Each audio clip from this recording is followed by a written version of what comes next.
یہ ضرور کرنا ہے کہ آپ نے بازار سے نکلی ہوئی گریاں نہیں لینی, وہ صحیح نہیں ہوتی, اس کے نیوٹرنٹ سارے ضائع ہو چکی ہوتی ہیں. آپ تھوڑی سی محنت ضرور کریں کہ یہ اچھے والے بادام لینے آپ نے. میں نے یہ بادام یہاں پہ لیے ہیں, اس کو عبد الوادی کہتے ہیں, یعنی یہ دیسی بھی ہوتے ہیں, اس میں کڑوے بھی نہیں ہوتے, اس کے اندر اس کے نیوٹرنٹس بھی پوری مقدار میں موجود ہوتے ہیں, اور اس کے اندر آئل جو اس کا بیسکلی جو اس کا ایکٹیو انگریڈینٹس ہے وہ پوری مقدار میں موجود ہوتا ہے. اور آپ نے یہ لے کے خود محنت کرنی ہے, اور اس کے آپ نے مغز نکال لینے, اور یہ بھی آپ نے ایک پاؤ لینا ہے. دونوں چیزوں کو اچھی طرح اس طرح کریں کہ آپ کے گھر میں کوئی بھی چیز ہو, جسے ہم اپنی زبان میں چٹو وٹا کہتے ہیں, آپ کی زبان میں ہوتا ہے جیسے لنگڑی اور ڈنڈا کہتے ہیں, اس میں اتنا اس کو فائن کوٹیں, اتنا فائن کوٹیں کہ اس کے اندر ریشہ ختم ہو جائے, بالکل ایک پیسٹ بن جائے جس طرح کا. جب یہ بن جائے تو اس میں ایک پاؤ آپ نے شہد خالص, چھوٹی مکھی کا ملے تو بہت بہتر ہے, نہیں ہے تو کوئی بھی خالص شہد ہے وہ مکس کر کے رکھ لیجئے گا. اب یہ شہد ایک تو پریزرور کے طور پہ کام ہوتا ہے, اور پھر فیہ شفاء للناس, اس میں لوگوں کے لیے شفا ہی شفا ہے. تو یہ آپ بنا کے رکھ لیجئے گا. رات کو صرف روزانہ 1 چمچ دودھ کے ساتھ لے لیجئے گا, اور اگر آپ کو منع نہیں ہے چکنائیاں تو اس میں 1 چمچ سے 2 چمچ دیسی گھی ایڈ کر لیجئے, اور پلس 1 چمچ یہ لیجئے. آپ دیکھیں چند ہفتے کے استعمال سے آپ کے جسم میں اتنی قوت اور طاقت آ جائے گی کہ لائف 25 آپ ینگ نظر آئیں گے, اور آپ کی تمام کمزوریاں مکمل طور پہ ختم ہو جائیں گی. اور سیکنڈلی اگر تھرو آؤٹ لائف بھی لیتے ہیں, اس کا کوئی سائیڈ افیکٹ نہیں ہوتا. ہاں, وہ بچے جو انڈر ویٹ ہیں وہ بھی اگر یہ استعمال کرتے ہیں تو ان کا ویٹ بھی پلس ہو جائے گا, ان کی گروتھ بھی بہتر ہو جائے گی, وہ اپنے باقی جتنے ایکٹیویٹیز ہیں وہ بھی پرفارم کریں گے, اور اس کا کوئی آفٹر افیکٹ بھی نہیں ہوتا. ٹھیک ہے, تو آج ہم بات کر رہے تھے کہ نیچرل وے میں ہم اپنی باڈی کے جو منرلز ہیں اس کو کیسے پورا کر سکتے ہیں, اور اس پر بات کرنے کے لیے میرے ساتھ موجود تھے حکیم اسحاق سلطان صاحب. بہت شکریہ آپ کے وقت کا. ایک بریک کے بعد دوبارہ ملتے ہیں.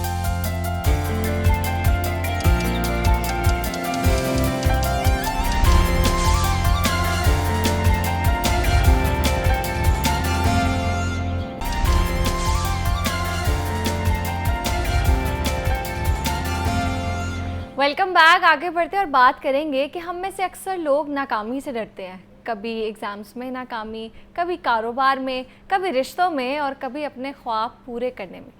لیکن ایک بات ہمیشہ یاد رکھے کہ ناکامی کسی بھی چیز کا اینڈ نہیں ہوتا بلکہ سٹارٹ ہوتا ہے, اور ناکامی انسان کو ختم نہیں کرتی بلکہ انسان کو کامیابی کے نئے راستے دکھاتی ہے. اور یہ بھی ہمیں پتہ ہے کہ دنیا کے جتنے بڑے لوگ ہیں وہ پہلے کئی بار فیل ہوئے ہیں. فرق صرف یہ تھا کہ انہوں نے ہار ماننے کی بجائے دوبارہ اٹھ کر کوشش کی. تو آج ہم یہ جانیں گے کہ ناکامی کے خوف پر قابو کیسے پایا جائے, اور اس پر بات کرنے کے لیے میرے ساتھ موجود ہیں موٹیویشنل اسپیکر قاسم علی شاہ صاحب. السلام علیکم, کیسے ہیں آپ؟ وعلیکم السلام نور, بہت شکریہ, میں بالکل ٹھیک ٹھاک ہوں, اللہ کا بہت شکر ہے جی, الحمدللہ. سر, سب سے پہلے تو بتائیں کہ لوگوں میں ایکسیپٹنس نہیں ہوتی. اگر وہ غلطی بھی کر لیں نا تو وہ اپنی ہم کہتے ہیں نا دوسروں کو معاف کریں, وہ اپنے آپ کو ہی معاف نہیں کرتے, اور اس ٹراما سے یا اس گلٹ سے وہ نکل نہیں پاتے. اور ہم یہ بھی دیکھتے ہیں کہ لوگ اس ڈر سے کوئی بھی نئی چیز ٹرائی نہیں کرتے, کوئی امتحان نہیں دیں گے, اینٹری ٹیسٹ نہیں دیں گے کہ ہم فیل ہو جائیں گے. تو اس چیز کو ہم اپنے اندر سے کیسے نکال سکتے ہیں, کیونکہ ہم نے یہ بھی سنا ہے you attract what you fear. بالکل ٹھیک کہہ رہے ہیں. اچھا دیکھیے, سب سے پہلے تو یہ واضح کر لیجئے کہ لوگ ناکام ہونے سے اس لیے ڈرتے ہیں کہ ان کے پاس ایک سوشل پریشر ہوتا ہے, لوگ کیا کہیں گے, دنیا کیا کہے گی, پیرنٹس کیا کہیں گے, ٹیچرز کیا کہیں گے, اور سب دیکھنے والے کیا کہیں گے. اور یہ سوشل پریشر آپ کو اس پٹی میں, جو انڈو پاک کی پٹی میں ہم رہتے ہیں, یہاں پر زیادہ ہے. تانا مینا, طنز, بلنگ, آپ کو اس کی مقدار یہاں پر زیادہ ملے گی. بالکل ایسے ہی. میرا خیال ہے کہ ہم ایز اے نیشن میمز بنانے کی فیکٹری بن گئے ہیں. اتنی دنیا میں میمز کہیں نہیں بنتی ہوں گی, ہم کسی کو نہیں چھوڑتے, ہم تو کامیاب بندے کو نہیں چھوڑتے, اور وہ بیچارہ جو ابھی ابھی اڑان بھر کے اپنے پر سیدھے کر رہا ہے اور آسمان کی بلندیوں کی طرف دیکھ رہا ہے, اس کے تو ہم سب سے بڑے دشمن. لہٰذا یہ سوشل پریشر کہ جب ہم ناکام ہوں گے تو دنیا کیا کہے گی, اس سوشل پریشر اور اس فیئر کی وجہ سے ہم قدم ہی نہیں اٹھاتے. یعنی وہ جو ناکام ہی نہیں ہوا وہ کامیاب کیسے ہوگا. ناکامی کامیابی کا حصہ ہے. پھر ایک ناکامی مکمل زندگی کی ناکامی نہیں ہے. آپ کے اگر لائف کو سمجھانے کے لیے ایک ٹریجیکٹری بنائیں, اسٹریٹ لائن چلیں, بنا لیں کہ یہاں زندگی شروع ہوئی ہے اور یہاں ختم ہو رہی ہے. اس 60-70 سال کی زندگی میں کئی ناکامیاں آتی ہیں اور کئی کامیابیاں بھی آتی ہیں. جب آپ سمجھ لیتے ہیں کہ یہ ناکامی کامیابی کا ہی حصہ ہے. کیوں؟ بڑی ناکامیاں آپ کو کچھ ایسا سکھا رہی ہوتی ہیں جو آپ کو اسکول, کالج, یونیورسٹی, ماں باپ نہیں سکھا سکتے. وہ آپ کو کہتے ہیں مچھلی جو ہے نا وہ پتھر چاٹ کے آتی ہے تو اسے سمجھ آتی ہے. وہ جب تک آپ کھے نہیں کھاتے پنجابی کا ورڈ, جب تک آپ وہ فیس نہیں کرتے, لاکھ کسی کو روکتے رہیے. اچھا کچھ لوگ نا تھوڑے سے زیادہ ان میں انیشیٹو اور زیادہ ان کا وہ ڈوپامن ہائی ہوتا ہے, زیادہ کریج ہوتی ہے, وہ زیادہ پنگے لیتے ہیں, وہ زیادہ اٹیمپٹس کرتے ہیں. ان کو بھی نا بجائے بڑی نصیحتوں کرنے کے انہیں کہتے ہیں یہ تسی کر لو تاکہ تہاڈا جڑا نا نکل جائے جڑا دماغ دے وچ صرف امرود وچ کیڑا نہیں ہوندا, ایتھے بھی کیڑا ہوندا بعض اوقات. سو گزارش یہ ہے کہ فیلئر بذات خود ایک بلیسنگ ہے. ہم پاکستانی اور ینگسٹرز جو ہمیں زی جنریشن سن رہی ہے ان کا چیلنج یہ ہے کیونکہ ہمارا کلچر جو ہے اس میں یہ سوشل پریشر, یہ باتیں تانے مینے زیادہ ہیں تو یہ فیئر ہمیں زیادہ محسوس ہوتا ہے. ادروائز ہم لاکھ تنقید کرتے ہیں اور تنقید ہماری جائز بھی ہے اسرائیل پہ, یہودیوں پہ, لیکن میں آپ کو بتا دوں کہ دنیا میں انوینشن اور دنیا میں سائنٹیفک جتنی ریسرچ ہے اس میں لیڈنگ اگر اس وقت کوئی قوم ہے دنیا کی تو وہ یہودی ہیں. یہ جائے کہ ہمارے تو شدید ان سے اختلافات ہیں, اسی لیے تو لوگ کہتے ہیں کہ وہی کنٹرول کر رہے ہیں دنیا. لیکن آپ کبھی جا کے اس کلچر کو اسٹڈی کریں جس کلچر میں ان کی یہ والی سائڈ دیکھیں. دشمن میں بھی کچھ مثبت ہے تو اس سے لے لینا چاہیے. کسی کافر میں بھی کوئی خیر والی بات ہے وہ خیر لے لیں, باقی چھوڑ دیں, ٹھیک ہے. اور جب غزوہ ہم دیکھتے ہیں جس میں کچھ کفار جو تھے وہ قیدی بن کے آئے تو سرکار دو عالم صلی اللہ علیہ وسلم نے ان کو یہ ایک آپشن دی کہ آپ ہمارے بچوں کو تعلیم دے دیجئے, سکھا دیجئے, آپ کو ہم رعایت دیں گے اور قید آپ کی ختم ہو جائے گی, آپ کو رہائی مل جائے گی. میرا سوال یہ ہے کہ وہ جو قیدی آئے تھے وہ تو پہلی کلمہ گو نہیں تھے, کافر تھے. انہوں نے آ کے کوئی دین یاد تو نہیں پڑھانی تھی, انہوں نے صحا ستہ تو نہیں پڑھانی تھی, انہوں نے کوئی فتویٰ تو نہیں پڑھانا تھا, انہوں نے کوئی حدیثیں اور قرآن تو نہیں پڑھانا تھا. ان کے پاس دنیاوی علوم تھے. اور حضور کی ذات گرامی نے تب علم کو اتنا اہم سمجھا کہ آپ سرکار دو عالم صلی اللہ علیہ وسلم کی ذات گرامی نے فرمایا کہ اگر آپ یہ سکھا دو جو آپ جانتے ہو ہمارے بچوں کو تو آپ کو رہائی مل جائے گی. یہودی سے بھی سیکھنا ہے تو سیکھے نا, سیکھنے والی بات کیا ہے. اس کلچر میں غلطی کو انکریج کیا جاتا ہے. آپ بڑے تب ہو, بڑا تب آپ کو مانا جاتا ہے آپ کے فیلئر زیادہ ہیں, اور اس غلطی کو انکریج کرنے کی وجہ سے آپ انوینشنز کو دیکھیے آپ کو ویسٹ میں زیادہ ملیں گی. اور وہ پچھلے 500-600 سال کی جتنی انوینشنز ہیں جس میں ہم ایک صرف ایڈیسن کو کوٹ کرتے ہیں کہ 9999 دفعہ اٹیمپٹ کی بلب بنانے کی, اور کسی نے پوچھا ایڈیسن سے کہ تم اتنی بار فیل ہوئے, اس نے کہا نہیں میں نے 9999 وہ میتھڈ بھی بنا دیے, طریقے بنا دیے جس سے بلب نہیں بنتا. یعنی ایک منفی چیز کو بھی اس نے ایک مثبت زاویے سے دیکھا. آپ کی اطلاع کے لیے عرض ہے ایڈیسن کی کل ایجادات 1249 ہے, اور 1249 میں صرف آپ بلب کو کوٹ کرتے ہیں, باقی آپ کو پتہ ہی نہیں ہے زیادہ تر لوگوں کو. میری انفارمیشن یہ جتنا میں نے ایڈیسن کو پڑھا ہے, اس کی آٹوبایوگرافی پڑھی, بایوگرافی پڑھی, اور جو اس پہ میری ریسرچ ہے اس کی 1200-1250 ایجادات میں اکثر میں فیلئرز تھے. فیلئر کے بعد کامیابی تھی, اور یہ اتنا فطرتی عمل ہے. یہ بالکل ایسی ہی کوئی کہ جی میں گاڑی چلاؤں گا اور میرے ٹائر نہیں گھسیں گے, کوئی کہ جی میں پیدا ہی ہوں گا تو چلنے لگ پڑوں گا. بھائی آپ رڑتے ہو, پکڑ کے چلتے ہو, گرتے ہو, اس کے بعد چلنا شروع ہوتے ہو, پھر دوڑنا شروع ہوتے ہو, پھر آپ چلنے کا بھی ایک آرٹ سیکھتے ہو, اور اگر آپ میں سپورٹس جینیس ہو تو پھر آپ چیمپئن بنتے ہو, آپ 100 میٹر کی ریس جیتتے ہو. لیکن آپ دنیا کا کوئی بچہ یا کوئی ماں باپ یہ امید نہیں کرتے کہ بچہ پیدا ہوگا ساتھ ہی بھاگے گا اور وہ منزل پہ پہنچ جائے گا. پیدا ہوگا, گود میں ہوگا, رڑے گا, چلے گا, غلطیاں کرے گا, سیکھے گا. جس طرح چلنا آپ نے بہت سی غلطیوں سے سیکھا, زندگی کے ہر شعبے میں غلطیوں سے سیکھنا اور کامیابی, یہ سائیکل ہے. غلطی میں نہیں کہتا جان کے کرنی چاہیے, جان کے نہیں کرنی چاہیے, لیکن جو ہو گئی ان سے سیکھیں, ٹھیک ہے جی, ان سے سیکھیں, لرن کریں. وہ غلطی, میں غلطی کو غلطی بھی تب مانتا ہوں, وہ غلطی جس سے آپ نے سیکھا نہیں, اصل میں وہ غلطی تھی. بالکل سیکھا نہیں تو غلطی تھی. اگر آپ نے غلطی سے سیکھ لیا, سیکھ کے آپ اصول بنا کے آگے چل پڑے تو آپ کی کامیابی یقینی ہے. ایگزیکٹلی ایسا ہی ہے. تو آج ہم بات کر رہے تھے کہ ناکامیوں کو ہم اپنی طاقت کیسے بنا سکتے ہیں, اور اس پر بات کرنے کے لیے میرے ساتھ موجود تھے موٹیویشنل اسپیکر قاسم علی شاہ صاحب. بہت شکریہ آپ کے وقت کا. آگے بڑھتے ہیں اور آج بات کریں گے کہ کارپوریٹ سیکٹر میں کام کرنے والے افراد کو اکثر محنت کے باوجود مینجمنٹ کی طرف سے وہ امپورٹنس نہیں مل رہی ہوتی جس کے وہ حقدار ہوتے ہیں, اور اس کی بہت سی وجوہات بھی ہوتی ہیں کہ کسی بھی ملٹی نیشنل کمپنی یا کارپوریٹ آفس میں کام کرنا چیلنج سے کم نہیں ہوتا, کیونکہ آپ کا کیریئر اس کے لیے اسٹیک پر ہوتا ہے, اور پھر یہاں کام کرنے والوں کو ہر روز بہت سی چیزیں کرنی ہوتی ہیں, محنت, ڈیڈیکیشن اور پرسنالٹی کو بھی اپ گریڈ کرنا پڑتا ہے.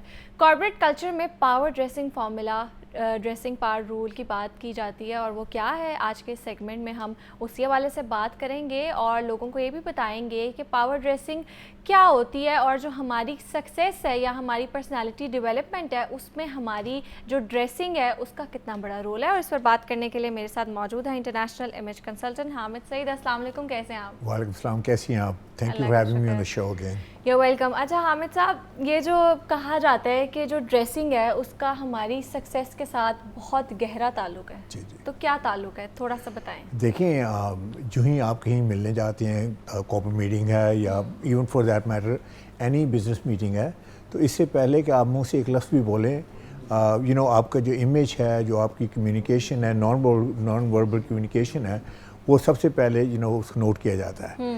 تو اس میں یو نو اگر لیٹس سے فار ایگزامپل آپ بڑے یو نو کمپیٹنٹ بندے ہیں, آپ بڑے ایجوکیٹڈ ہیں, آپ کا بڑا ایکسپیرینس ہے, لیکن آپ وہ لگتے نہیں ہیں, تو اسے کہتے ہیں ویزیبلٹی گیپ. تو جب ویزیبلٹی گیپ آ جاتا ہے, امیج گیپ آ جاتا ہے, تو لوگ کہتے ہیں نا میرے پاس میرٹ ہے, میں بڑا you know I mean you know I belong here and I you know have the right credentials and every thing.